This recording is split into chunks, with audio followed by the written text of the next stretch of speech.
오늘 말씀은 창세기 13장입니다. 창세기 12장부터는 하나님의 약속을 믿고 고향 땅을 떠나온 아브라함의 가나안 정착 과정이 나오고 있어요. 그 가운데 오늘 읽은 본문과 다음 14장 그리고 그 이후에 18, 19장에서는 아브라함의 조카 롯과 관련된 사건이 나옵니다. 오늘 본문은 그 중에서 아브라함과 롯 사이에 처음으로 일어난 갈등을 풀어가는 이야기예요. 갈등에 직면하여 이것을 풀어가는 아브라함 그리고 롯의 대조적인 모습이 나옵니다. 이 모습을 통해서 하나님의 백성이 인생을 살아가는 삶의 원칙은 어떠해야 할까 한번 살펴보았으면 좋겠습니다. 첫 번째는요, 믿음은 행동에서 드러납니다. 그 사람의 행동을 통해 믿음이 드러난다는 거죠. 2절 말씀을 보면 아브라함에게 가축과 은과 금이 풍부하였다라고 말해요. 아브라함과 롯은 고향 땅을 나오면서부터 자신들의 소유 그리고 사람들을 이끌고 나왔습니다. 거기에다가 이주하는 과정을 통해서 재산은 더욱 불어났던 것으로 보여요. 그런데 6절 말씀을 보면 아브라함과 롯이 소유가 너무 많아지면서 함께 지내는 것이 힘든 상황이 되었다라고 말해요. 왜 소유가 많은데 힘들까? 그 이유가 7절에 나옵니다. 우리 7절 말씀 다시 한번 볼까요? 7절입니다. 그러므로 아브라함의 가축의 목자와 롯의 가축의 목자가 서로 다투고 또 가나안 사람과 브리스 사람도 그 땅에 거주하였는지라. 가축과 재산이 늘자 땅이 그들을 소유하기에는 역부족인 거예요. 당시 기근의 여파로 물과 초장이 부족했기 때문에 가축을 키우기 위해서 물과 목초가 아주 많이 필요한 거죠. 당연한 건데 부족합니다. 또한 그들이 거주하는 베델에 가나안과 브리스라는 이방인들까지 이미 거주하고 있었어요. 그래서 아브라함과 롯 두 가정이 사용할 목초지와 물 공급이 지금 압박을 받고 있는 상황입니다. 그러니 경쟁하듯이 두 집안의 목자들 사이에 다툼과 불화가 일어나고 있는 거죠. 그러자 아브라함은 과감한 결단을 내립니다. 이제 동거를 끝내고 헤어지자는 거예요. 더욱이 한 형제인 우리가 이렇게 다투는 것은 옳지 않다는 명분을 들어서 결별을 지금 제안하고 있어요. 이제 이들은 자신들이 살 땅을 정해서 움직이면 됩니다. 소유가 많고 특히 가축을 기르면서 살았기 때문에 무엇보다도 물과 목초가 풍부한 곳이 제일 좋은 자리일 거예요. 이것 때문에 다툼도 시작됐으니까요. 두 사람의 눈에 드는 자리는 그래서 아마 비슷할 거예요. 물도 풍부하고 목초도 풍부한 자리가 흔하지 않으니까. 누가 먼저 선점하느냐 하는 것이 문제죠. 그런데 다툼이 없도록 헤어지자고 제안한 아브라함은 명분에 걸맞는 제안을 또다시 합니다. 9절 말씀이에요. 제가 9절 말씀을 다시 한번 읽어드릴게요. 내 앞에 온 땅이 있지 아니하냐? 나를 떠나가라. 내가 좌하면 나는 우하고 내가 우하면 나는 좌하리라. 롯이 먼저 선택할 권한을 아브라함이 줍니다. 아브라함의 이런 제안을 받자 롯은 어때요? 이때다 싶었던 것 같아요. 바로 가고 싶은 땅을 정하죠. 10절을 보면 아니나 다를까 온 땅에 물이 넉넉한 땅을 콕 집습니다. 그 땅을 마치 성경은 여호와의 동산 같고 애굽 땅과 같다라고 얘기하고 있어요. 그야말로 누가 봐도 풍요로운 땅이었던 것 같아요. 이렇게 롯은 넉넉한 물을 따라 여러 도시를 거치며 동쪽으로 이동해서 어디에 정착하느냐? 소돔에 정착합니다. 우리가 소돔이 어떤 땅인지 알죠? 어떻게 될 운명인지. 권위나 위치로 보면 누가 보아도 아브라함의 선택이 먼저입니다. 그러나 아브라함은 이런 특권을 내세우지 않아요. 왜냐하면 그에게 선택의 목적이 분명했기 때문입니다. 다툼이 없는 평화.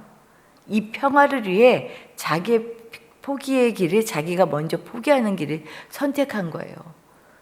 살아가는 목적도 분명했고요. 이 방향을 향해서 가는 길도 그는 분명히 목적에 걸맞는 방향을 선택한 거죠. 방법을. 반면에 롯은 자신에게 권한을 내어준 삼촌의 선의에 사실은 배려가 없지요. 아유, 삼촌이 그렇게 제안했을 때 아니에요, 삼촌이 먼저 라고 얘기할 법도 한데 그럴 수가 없었어요. 왜냐하면 그의 관심은 자신의 유불리에 있었기 때문이에요. 이게 내게 유리한가? 불리한가? 말하기가 무섭게 이거 해야 될 것 같으면 그러잖아요. 우리도 저거 뺏기면 손해일 것 같다 싶으면 누가 얘기하면 빨리 덥석 잡잖아요. 롯이 그럴 수밖에 없었던 거예요. 롯이. 아브라함은 하나님을 위하여 제단을 쌓으며 하나님의 이름을 부른 예배자입니다. 오늘 말씀을 통해서도 나오죠.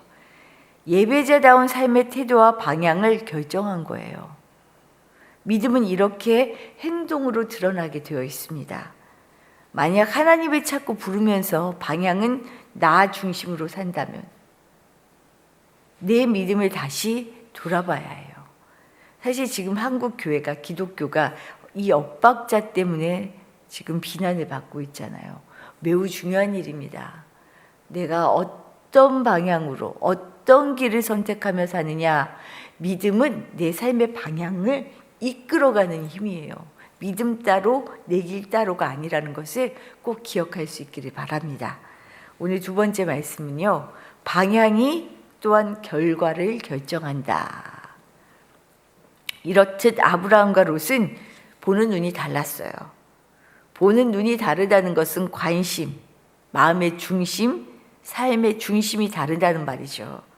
과연 우리는 어떤 눈을 가지고 어떤 마음으로 무엇을 좇고 있을까 또 살필 수 있기를 바랍니다. 아브라함의 행동은 분명히 손해보는 일이잖아요. 그렇죠? 어린 조카에게 너무 어리숙하게 보여서 이용당하는 것처럼 보이지 않으셨어요? 좀 답답하잖아요. 아유, 왜 이런 바보 같은 짓을 해? 그런데 오늘 말씀을 보면 하나님은 분명히 사람의 마음을 보시는 분이라는 게 확실해요. 너무나 확실합니다. 롯이 떠난 후에 아브라함에게 찾아오십니다. 그러더니 동서남북을 내게 보이는 이 땅을 너와 네 자손에게 주겠다라고 약속하셔요. 좋은 땅을 지금 롯에게 어떻게 보면 선의로 베풀었지만 빼앗긴 것 같이 보이는 상황이잖아요. 여기서 롯이 간 다음에 동서남북을 돌아봐.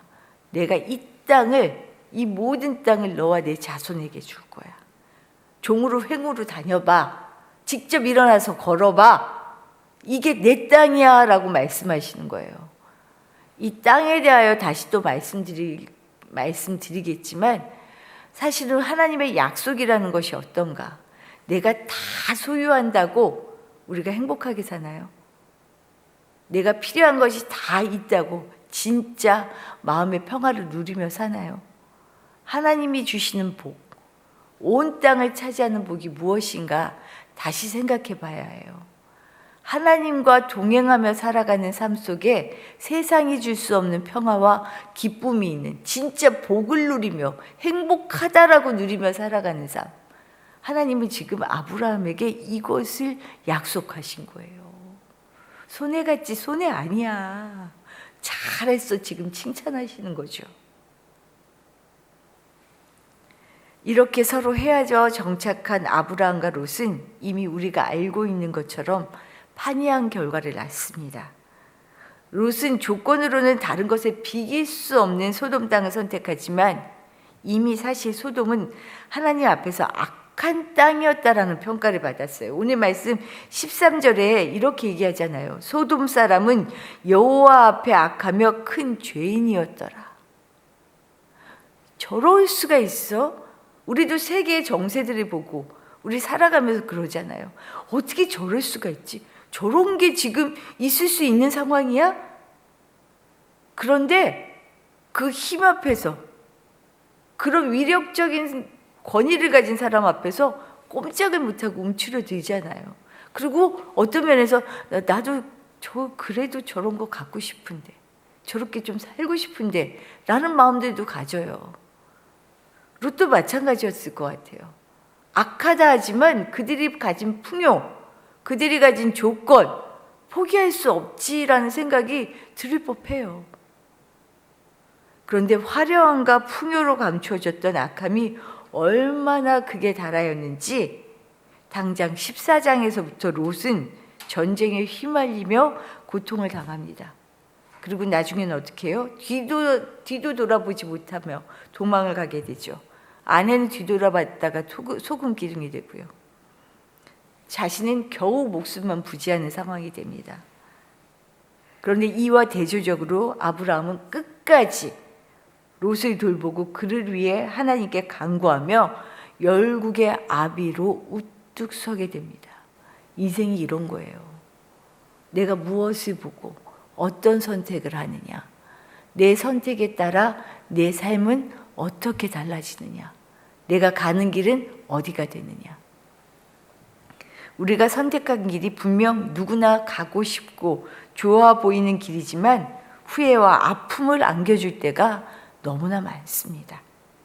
그런가 하면 분명 내게 손해고 잘 안 돼서 선택할 수밖에 없는 길이었음에도 불구하고요, 나중엔 감사로 고백하는 순간들이 얼마나 많은지 알 수 없어요. 일의 결과는 내가 선택한 처음 그 방향에서 좌우된다는 것을 기억하시기 바랍니다. 그래서 내게 주어지는 선택의 상황에서 정말 중요한 것은요, 이때 우리 주님이라면 어떻게 하실까라는 기준을 가지고 살아가는 거예요. 물어야 해요. 믿음의 사람은 삶의 방향이 하나님에게 있습니다. 사랑의 하나님, 공의의 하나님은 이런 때 무엇을 원하실까? 어떻게 하기를 원하실까? 그런데 늘 여기에서 우리의 눈을 가리는 건 뭐예요? 세상은 나에게 맞춰집니다. 나에게 유리한가 불리한가. 그리고 남과 비교하며 저 사람은 저만큼인데 내 삶을 늘 재단하죠. 우리가 믿음으로 살자고요. 믿음으로 사는 건 남의 눈 보지 않아요. 하나님을 바라보고 가는 사람이죠.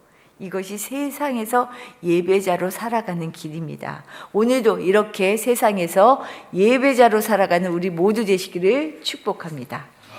주신 말씀 생각하며 기도하도록 할게요. 믿음은 말에 있지 않아요. 행동에서 나옵니다.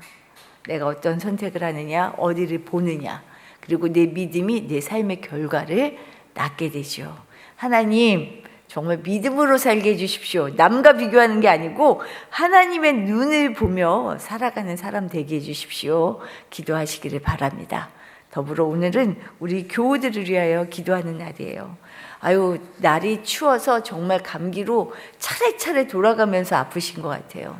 건강 지켜달라고 기도해 주시고, 특별히 우리 연로하신 권사님들, 마영자 권사님, 공선희 권사님, 노순자 권사님, 하나님 건강으로 지켜주십시오. 기도해 주시고요.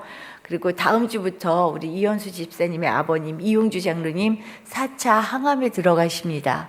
잘 감당하게 해주십시오. 하나님께서 부르시는 그날까지 건강을 유지하며 하나님 자신의 삶을 잘 돌아보며 하나님 부르시는 그때를 감사함으로 맞을 수 있도록 하나님께서 지켜주십시오. 기도하시기를 바랍니다. 또한 더불어 우리 지금 성경 통독하고 있어요. 오늘 마지막 날인데 정말로 성경을 한 장 한 큰 장을 한꺼번에 그 의미를 파악하며 읽는 게 너무 큰 유익이더라고요. 기회가 된다면 줌으로라도 한 주에 한 번씩 이렇게 하면 어떨까라는 생각도 갖고 있습니다. 참석하지 못하셨다면 오늘 마지막 날 참석하시면서 기쁨을 같이 누릴 수 있었으면 좋겠습니다. 우리 함께 기도드리겠습니다.